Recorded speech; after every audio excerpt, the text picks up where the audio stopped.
හැමෝගෙම අවධානය යොමු වෙලා තියෙන මැද පෙරදිග යුද්ධය මතු පිටින් පේන මිසයිල් ප්‍රහාරවලට වඩා ආර්ථික බලාරමුණ යටින් ක්‍රියාත්මක කරන ගේම් එකක් වගේම කෝටි ප්‍රකෝටි ගණන් මුදල් උපයන ලෝක බලවතුන්ගේ වෙළඳපොළවල් සම්පූර්ණයෙන්ම වෙනස් කරන ක්‍රියාවලියක් කියලා.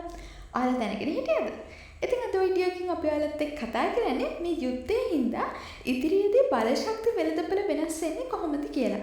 විශේෂයෙන්ම ශ්‍රී ලංකාවේ බලශක්ති සැපයුමට මොකද වෙන්නේ කියලා තමයි අද අපි ඔයාලත් එක්ක කතා කරන්නේ.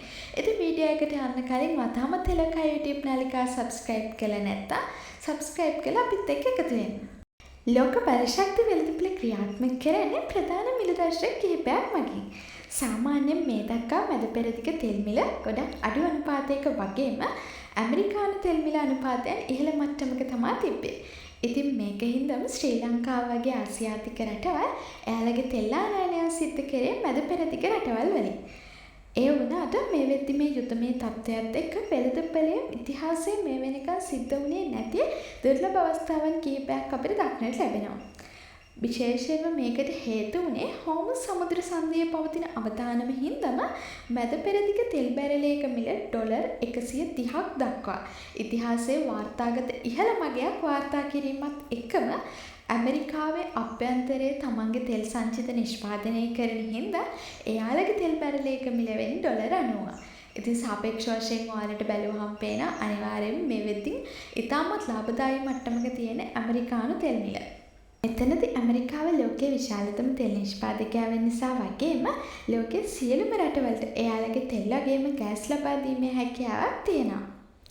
නිෂ්පාදන පිරිවැය අධික නිසා මෙතෙක් කල ඇමරිකාව එම අවස්ථාව භාවිත නොකළත් මේ වෙද්දී මැද පෙරදිග රටවල තෙල් මිල ඉහළ යාමත් එක්ක ඇමරිකානු නිෂ්පාදන වඩා ලාභදායී මට්ටමකට පැමිණිලා තියෙනවා.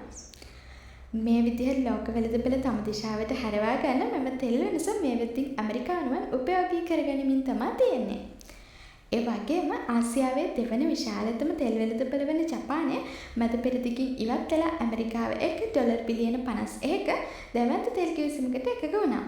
ඉතින් මේ තත්ත්වයත් එක්ක ශ්‍රී ලංකාව වගේ ආසියාතික රටවල් මේ වෙද්දී මැද පෙරදිගත් එක්ක තිබ්බ තෙල් ගනුදෙනු නුදුරු අනාගතයේදී නවත්තලා ඇමරිකාවත් එක්ක තෙල් ගනුදෙනු වලට ඉදිරියේදී එළඹෙන්න පුළුවන්.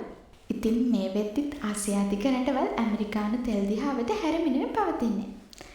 ඒ වගේම මැද පෙරදිග රටවලින් වැඩිපුර ඩීසල් නිපදවන නිසා මේ දක්වා කාලය තුළ ගොඩක් වෙලාවට උනේ ඩීසල් මිල පෙට්‍රල් මිලට වඩා අඩු වීම. නමුත් ඇමරිකානු තෙල් කියන්නේ තනිකරම පෙට්‍රල් මැෂිමක්. ඇමරිකාවේ විශාල වාහන පවා පෙට්‍රල් වලින් දුවන අපිට බලා ගන්න පුළුවන්.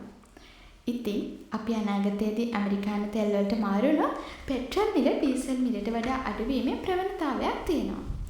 මේක ශ්‍රී ලංකාව වගේ රටවලට ගොඩක් වාසිදායක වෙන්නේ අපි ඍජුවම නිමි ඉන්ධන ආනයනය කරන රටක් හින්දා. ඉතින් මේ දේවල් එක්ක යුද්ධය කියලා කියන්නේ හොඳ විනාශයක්ම නෙමෙයි. ලෝකයේ ආර්ථික සහ දේශපාලන බලතුරණය වෙනස් කරන අති දැවැන්ත ක්‍රියාවලියක්. මේ අටිගේම් එක මුල් ලෝකයේම සම්පූර්ණ වෙනසක් ඉදිරියේදී ඇති කරන්නේ. ඉතින් මේ වෙනස ගැන ඔයාලා මොකද කියන්නේ කියලා යටින් කමෙන්ට් එකක් දාගෙන යන්න අමතක කරන්න එපා.